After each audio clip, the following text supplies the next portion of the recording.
Nearly 200 years back, in the 1800s, China was being ruled by the Qin dynasty and accounted for more than 30% of the global GDP. Back then, China's GDP was 6 times that of Britain and 20 times that of America. History took a different turn. Following the fall of the Qin dynasty in 1912, a civil war erupted between the ruling Nationalist Party and the Chinese Communist Party from 1927 to 1949.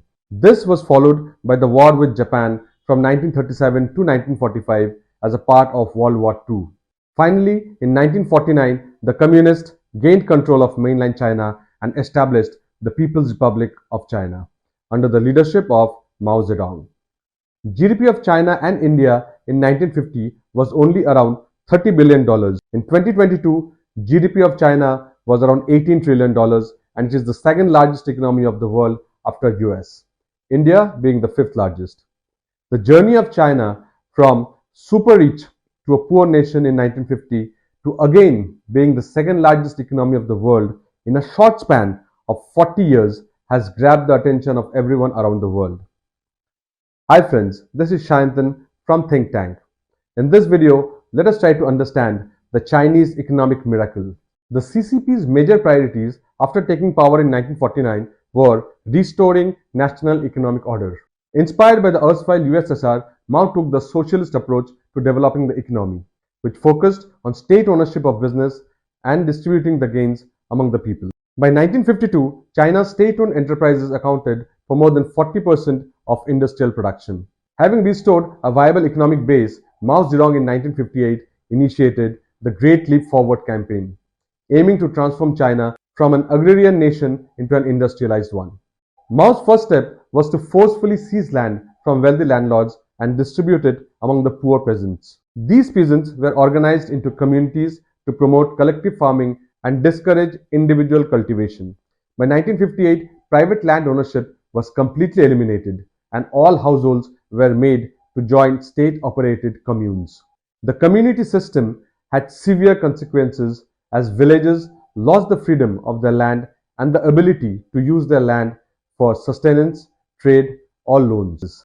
Local leaders, fearing resistance to Mao's plans, exerted excessive pressure on their communities. Despite reduced actual harvests, they reported exaggerated figures to impress their top bosses. This was followed by Mao's Steel Revolution. Mao believed that producing grain and steel was crucial for economic growth. Backyard steel furnaces were encouraged in communes and urban neighborhoods. Peasants and workers made significant efforts to produce steel.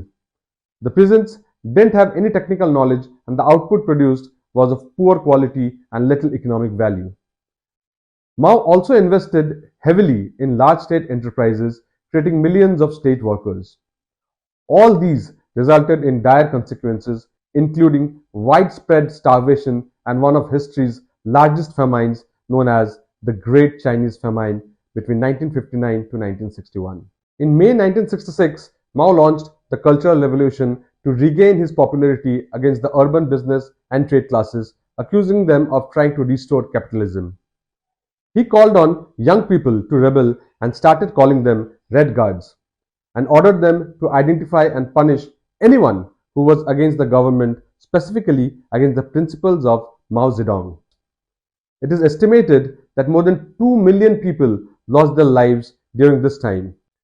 So to conclude, by 1978, nearly three-fourths of industrial production was produced by centrally controlled state-owned enterprises according to centrally planned output targets. Private enterprises and foreign invested firms were generally barred. Foreign trade was generally limited to obtaining those goods that couldn't be made or obtained in China. Since most aspects of the economy were managed and run by the central government, there was no market mechanisms to efficiently allocate resources, and thus there were few incentives for firms, workers, and farmers to become more productive or be concerned with the quality of what they produced. Starting in 1970, China's economy entered into a period of stagnation and was way behind its Asian neighboring countries like Japan, Korea, Singapore. After the death of Mao Zedong in 1976, the CCP leadership decided to abandon Maoism and turn to market-oriented reforms to salvage the stagnant economy. In 1978, Deng Xiaoping, also known as father of modern China, becomes the paramount leader of the Chinese Communist Party. It is from here that the Chinese economic miracle begins. He initiated a series of reforms emphasizing four modernizations, which were agriculture, industries, defense, and technology. Let us look at each of these steps individually. The first reform was in agriculture. The reform started with decollectivization of agriculture and the introduction of household responsibility system. This innovative move divided the previous people's communities' land into private plots and giving individual land ownership over the land by way of long-term land lease. Each household was given the freedom and responsibility to choose the type of crop they wanted to harvest, devise methods to increase production and lower costs, and finally earn profit from their produce. This greatly motivated farmers to produce more, which resulted in a substantial 25% increase in agricultural production between 1975 and 1985. Second, decentralization. The success of decentralization in agriculture motivated Deng to implement the same in industries. An industrial responsibility system 1980 was introduced, which gave more power and autonomy to the factory manager and worker to decide the operation and profitability of their factory. The famous slogan, "Time is gold and efficiency is life," became popular this time and later spread to mainland China and became the motto of the reform era. Third, town and village enterprises. China administratively can be broadly classified into three parts. The eastern part, where the major chunk of development is seen, divided into 11 provinces. Beijing, Shanghai, Guangdong, Hainan, etc. falls in the eastern part. Central region includes 8 provinces and the western region includes 12 provinces. Lower levels of government or provincial governments were allowed to retain locally generated revenues. This incentivized local industry development. These enterprises initially owned by local governments but functioning effectively as private entities started becoming more popular than the state-owned enterprises. TVEs faced tighter budget constraints compared to state-owned enterprises, driving them to focus on efficiency, competitiveness, and profitability amidst market liberalization. A successful example of TVEs is Huawei Technologies, which started as a TVE in Shenzhen and today is the global leader in telecommunication equipment. Another example of a TVE is the Wenzhou area, which has become an export zone for shoes across the world. Next, education and skill development. To support the evolving economy, China focused on education and skill development. The Compulsory Education Law of 1986, which makes 9 years of education compulsory for every citizen, and the establishment of Vocational Education and Training (VET) institutes aimed to provide industry-specific skills to the workforce. To make the law practically functional, the government built many schools and colleges. All these measures greatly increased the literacy rate of China. In 1982, literacy rate was 65%, which climbed to 95% in 2012. The total literacy rate of India currently is 77%. This provided foreign companies a ready pool of educated and technically qualified manpower for their operations in China, which helped China attract FDIs, which brings us to the next point. FDI. Foreign direct investment played a pivotal role in China's growth trajectory. From being negligible 8 million USD in the pre-reform era, FDI reached nearly 344 billion in 2021.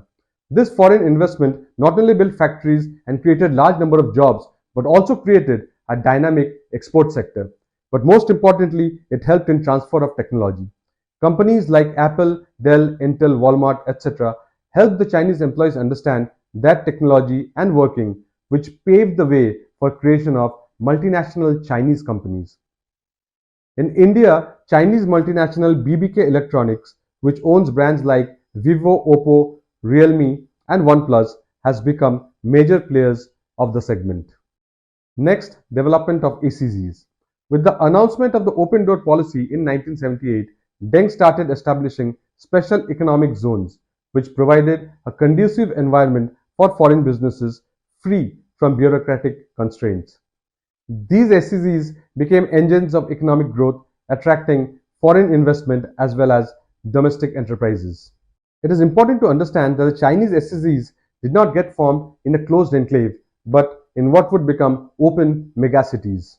It led to the creation of open megacities like Shenzhen, characterized by new city structures and large industrial areas. Development of these megacities around the ACZ initiated large-scale migration of people from rural to urban areas. This significantly led to an increase in the price of real estate, so much that real estate sector contributes 25% of the Chinese GDP. Next, work culture.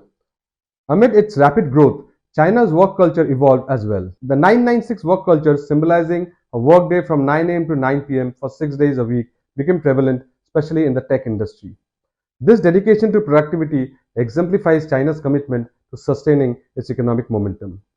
All these above factors together led to a massive transformation of China, although in the process, environmental changes were massive. From 1979, when economic reforms began, to 2017, China's real gross domestic GDP grew at an average annual rate of nearly 10.1%. According to World Bank, China has experienced the fastest sustained expansion by a major economy in history and has lifted more than 800 million people out of poverty in a span of just 40 years.